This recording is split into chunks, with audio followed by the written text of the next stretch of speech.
Yes देखो आज हम लोग सेम लेक्चर नंबर 35 में हम लोगों ने क्या किया था बताओ। लेक्चर नंबर 35 के अंदर हम लोगों ने ट्रांसफॉर्मेशन ऑफ ग्राफ स्टार्ट किया था। सो उसी टॉपिक को हम लोग आज आगे बढ़ाते हैं, ट्रांसफॉर्मेशन ऑफ ग्राफ्स। और इसके अंदर हमने क्या क्या पढ़ लिया था वो भी हम थोड़ा सा रिवाइज करने वाले हैं। ठीक है, फाइन। तो देखिए revision of previous lecture lecture number 35 के अंदर हमने क्या देखा था। Drying of graph of y बराबर f of x plus b where b belongs to r from the non graph of y बराबर f of x। तो देखो ये जो ग्राफ था ना, ये वाला ग्राफ तो किसका था बताओ। This is the graph of any function y बराबर f of x।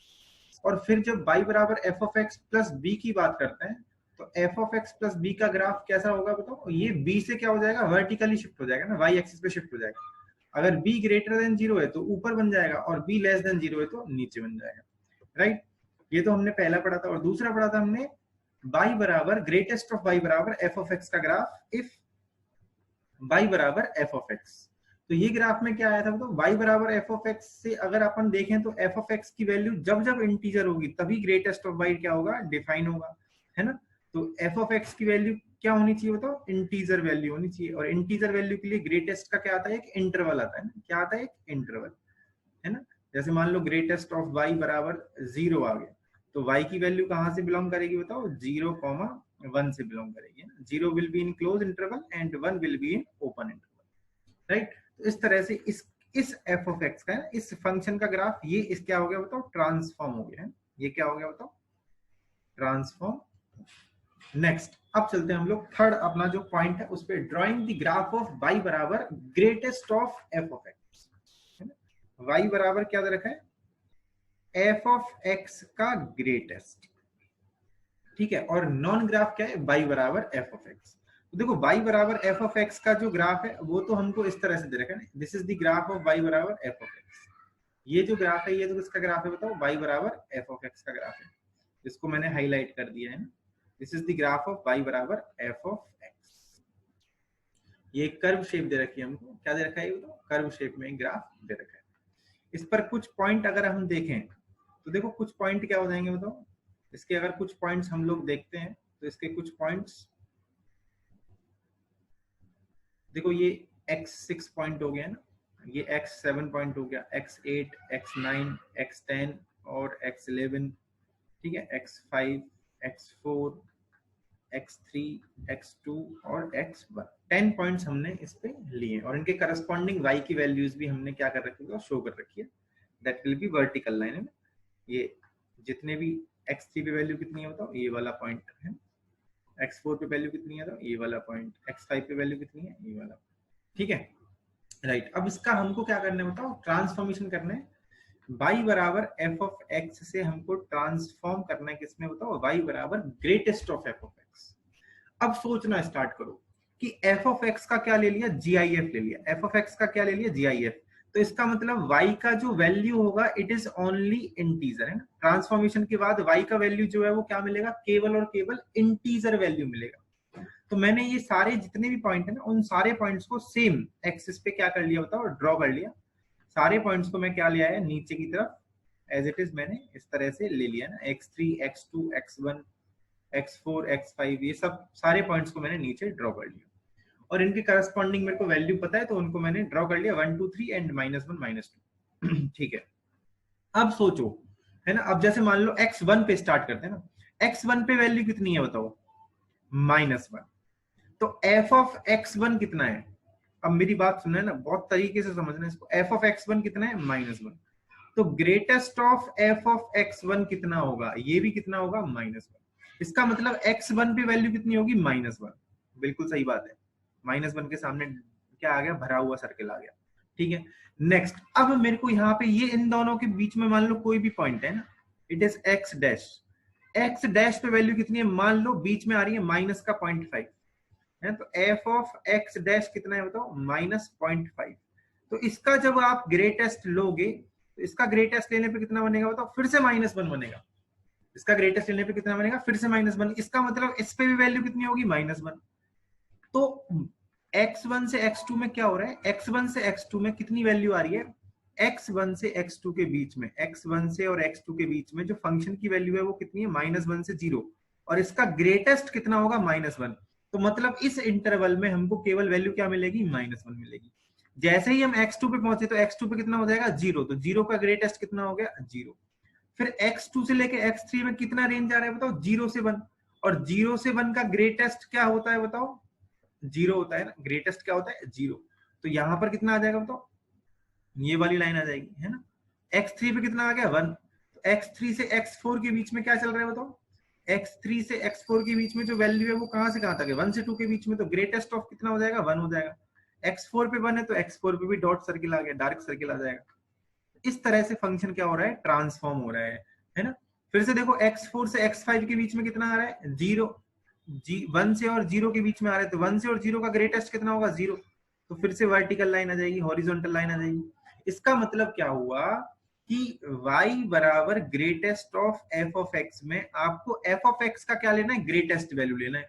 तो क्या मिलेंगी, lines parallel to the x axis, lines parallel to x axis, lines parallel to x axis मिलेंगी कि नहीं मिलेंगी। इसका मतलब क्या हो गया, it is clear that if n is less than equal to f of x is less than equal to n plus 1 where n belongs to I, then there exists f of greatest of f of x बराबर कितना होगा, n होगा। भाई obvious सी बात है, यदि आप 1 से लेके और 2 की बात करोगे तो greatest of f of x कितना आएगा, 1 आ जाएगा, है ना। So we will get lines parallel to the x-axis passing through different integral points. जितने भी इंटीग्रल, अब देखो मान लो मैं बोलता हूँ x8 से x9 के बीच में क्या हो रहा है, तो आप देखो f of x की वैल्यू कहां से कहां तक जा रही है, 0 से लेके और 1 तक जा रही है। अब 0 से 1 का ग्रेटेस्ट कितना होता है, 0। तो x8 पे वैल्यू कितनी आई, 0। 0 से लेके 1 में ये 0 मिल जाएगा सारा। अब x9 पे कितना मिलेगा, 1 मिलेगा। तो यहाँ पे क्या आ जाएगा, होलो, और यहाँ पे क्या आ जाएगा, डार्क। आई बात समझ में।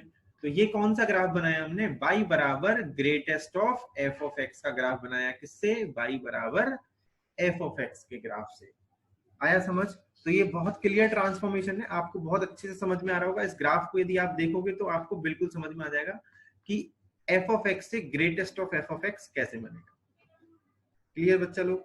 चलो नेक्स्ट चौथा ट्रांसफॉर्मेशन पढ़ते हैं ना, चौथा ट्रांसफॉर्मेशन देखते हैं, ड्रॉइंग ऑफ y बराबर f ऑफ ग्रेटेस्ट x, है ना। अब देखना ये बड़ा इंटरेस्टिंग है, ये देखो थोड़ा थोड़ा सा चेंज किया जा रहा है, f ऑफ ग्रेटेस्ट x, ये और बनाना किससे, y बराबर f ऑफ x से, बनाना किससे, y बराबर f ऑफ x। हमारी बात समझ। तो देखो अब यहाँ पे क्या होगा, तो वही मैं अगर आपको दिखाऊं तो f ऑफ x का ग्राफ कौन सा है बताओ, f ऑफ x का ग्राफ अपन हाईलाइट कर देते हैं। ये ग्राफ किसका है बताओ, this is the graph of f of x, है ना। ये वाला ग्राफ जो है, this is the graph of f of x, है ना। ये वाला ग्राफ किसका आया, f ऑफ x का ग्राफ आ गया। अब इस f ऑफ x के ग्राफ से हमको ट्रांसफॉर्म करना है किसका ग्राफ, y बराबर f ऑफ ग्रेटेस्ट x का, है ना। किसका ग्राफ ट्रांसफॉर्म करना है, y बराबर f ऑफ ग्रेटेस्ट x। अब की बार ग्रेटेस्ट किस पे लगाए, x पे ग्रेटेस्ट लगाया, x का क्या कर दिया, ग्रेटेस्ट। तो greatest of x is always क्या होगा बताओ, इंटीजर होगा, ऑलवेज क्या होगा, इंटीजर। अब मेरी बात समझना है ना, यहां से अगर हम देखें तो अगर मान लो x की वैल्यू में 0 से लेके 1 लेता हूं, तो ग्रेटेस्ट ऑफ x कितना होगा, 0 होगा, है ना। 0 पे क्या है बताओ, इक्वल टू का साइन भी है, ठीक है, और 1 पे इक्वल टू का साइन नहीं। तो ग्रेटेस्ट ऑफ x कितना होगा, 0। तो y बराबर कितना हो जाएगा इस इंटरवल में, f ऑफ 0। y बराबर कितना हो जाएगा, f ऑफ 0। इसका मतलब अब देखो आप, ये मेरा 0 पॉइंट है, ये मेरा कौन सा पॉइंट है, 0, और ये मेरा कौन सा पॉइंट है, 1। 0 से लेके 1 में, है ना, इस वाले इंटरवल में, इस वाले इंटरवल में क्या हो रहा है, x की वैल्यू क्या है मेरी, 0 से 1। x की वैल्यू क्या है मेरी, 0 से और 1। तो ग्रेटेस्ट ऑफ x की वैल्यू कितनी हो जाएगी, 0। तो y की वैल्यू क्या मिलेगी, f ऑफ 0। जो 0 पे वैल्यू है ना वही रिपीट होती जाएगी। तो 0 पे कितना है, f ऑफ 0 पे 0 वैल्यू मिल रहा है, तो ये वाला वैल्यू रिपीट हो गया। आ रही है बात समझ में कि नहीं आ रही, क्लियर हुआ। अब नेक्स्ट इंटरवल कितना हो गया, मान लो 1 से लेके 2। तो 1 से लेके 2 में ग्रेटेस्ट ऑफ x कितना होगा बताओ, 1 होगा। तो y का इस इंटरवल में वैल्यू क्या हो जाएगा, f ऑफ 1 हो जाएगा हर जगह। तो अब एफ ऑफ वन क्या है, एक वैल्यू है, ये वाली वैल्यू क्या है बताओ, एफ ऑफ वन। तो इस 1 से लेके 2 में पूरा जो वैल्यू आएगा वो क्या आएगा बताओ, एफ ऑफ 1 आ जाएगा, है ना? पूरा जो वैल्यू आएगा वो क्या आ जाएगा बताओ, एफ ऑफ 1 आ जाएगा। अरे ये बात समझ में, पूरा जो वैल्यू आएगा वो क्या आएगा बताओ, एफ ऑफ 1 आ जाएगा, राइट? तो ये वाला पूरा की पूरा क्या आ गया बताओ, वैल्यू आ गया कि नहीं आ गया? फिर 2 पे मिले, है ना, फिर 2 पे पहुंचे हम लोग, तो 2 से लेके और 3 में एफ ऑफ एक्स कितना होगा बताओ, या y बराबर कितना होगा, y बराबर एफ ऑफ एक्स का greatest of F of x, तो कितना हो जाएगा, एफ ऑफ 2 हो जाएगा। मतलब 2 से लेके 3 इस इंटरवल में वैल्यू क्या मिलेगी, एफ ऑफ 2। तो एफ ऑफ 2 के सामने वाली लाइन बन जाएगी, ये वाला ग्राफ बन गया। किसका ग्राफ बन गया बताओ, ये धीरे धीरे ऐसे इस तरह का क्या होता जाएगा, ट्रांसफॉर्मेशन होता जाएगा। आ रही बात समझ में कि नहीं आ रही? So these lines also parallel to x axis, but these lines are corresponding to a fixed value, means एक पर्टिकुलर वैल्यू। इस इंटरवल में वैल्यू क्या है, एफ ऑफ 0, इस इंटरवल में वैल्यू क्या है, एफ ऑफ 1, इस इंटरवल में वैल्यू क्या है, एफ ऑफ 2, इस इंटरवल में वैल्यू क्या होगी, एफ ऑफ 3, इस इंटरवल में वैल्यू क्या है, एफ ऑफ 4, इस इंटरवल में वैल्यू क्या होगी बताओ, एफ ऑफ -1, ठीक है? इस इंटरवल में वैल्यू क्या होगी, एफ ऑफ -2, इस इंटरवल में वैल्यू क्या होगी बताओ, एफ ऑफ -3। इसका मतलब क्या हुआ, if x belongs to 0 to 1 then greatest of x बराबर 0, तो that implies f of greatest of x बराबर f of 0। इसका मतलब 1 से 2 में वैल्यू क्या मिल रही है, f of 1, 0 से, ठीक है भाई? तो क्या मिल जाएगा बताओ, y बराबर f of 0 मिल जाएगा, है ना? किस पे मिलेगा बताओ, जब x की वैल्यू कितनी होगी, 0 से 1 के बीच में, तो y बराबर कितना मिलेगा, f of 0, ठीक है? तो इसी तरह से हमने क्या कर दिया, हमारे पूरे ग्राफ को ट्रांसफॉर्म कर दिया है। जहां पे भी है वहां से एक सीधी लाइन चली जाएगी, जहां पे भी पॉइंट मिला इंटीजर वहां पे एक सीधी लाइन चली जाएगी, जहां से भी एक पॉइंट मिला वहां से एक सीधी लाइन चली जाएगी। इस तरह से हमारा ग्राफ क्या हो गया, ट्रांसफॉर्म हो गया, है ना? तो ये आपको थोड़ा सा समझना भी पड़ेगा ना, आपको एक बार देखना पड़ेगा ना, तभी आपके ये समझ में आएगा, है ना? थोड़े से ट्रांसफॉर्मेशंस क्या है बताओ, बहुत जो प्रोसेस है वो थोड़ा सा अपन को अजीब लगता है। अब देखो हमने 3 ट्रांसफॉर्मेशन पढ़े थे, कैसे पढ़े थे? एक तो पढ़ा था ग्रेटेस्ट ऑफ y बराबर f ऑफ x, एक पढ़ा था y बराबर greatest of f of x, और एक पढ़ा था y बराबर f ऑफ ग्रेटेस्ट x, है ना? तो हम तीनों में देखो ग्रेटेस्ट का ही रोल है, पर ग्रेटेस्ट अपनी पोजीशन चेंज कर रहा है ना, यहाँ पे यहाँ आया, यहाँ पे f ऑफ x के बाहर आया, यहाँ पे x के अंदर आया।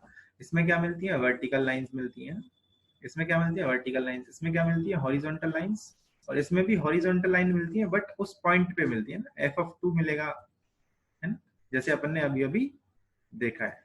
आ रही बात समझ, है ना? एक बार और देख लो ग्राफ्स को, अगर हम बैक साइड में लेके जाके देखें तो देखो क्या मिलेगा, ये वाला किसका है, greatest of F of x का।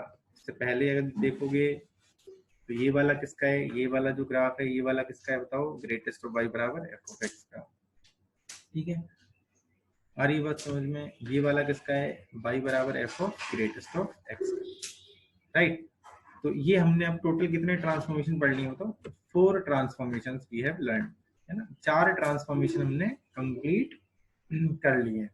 तो ये ग्रेटेस्ट वाले जो ट्रांसफॉर्मेशंस हैं वो हमने कंप्लीट कर लिए। अब हम नेक्स्ट मॉडुलस वाले ट्रांसफॉर्मेशन और जितने भी बाकी के रिमेनिंग ट्रांसफॉर्मेशंस हैं वो हम लोग नेक्स्ट लेक्चर्स में उनको कंप्लीट करेंगे, ठीक है?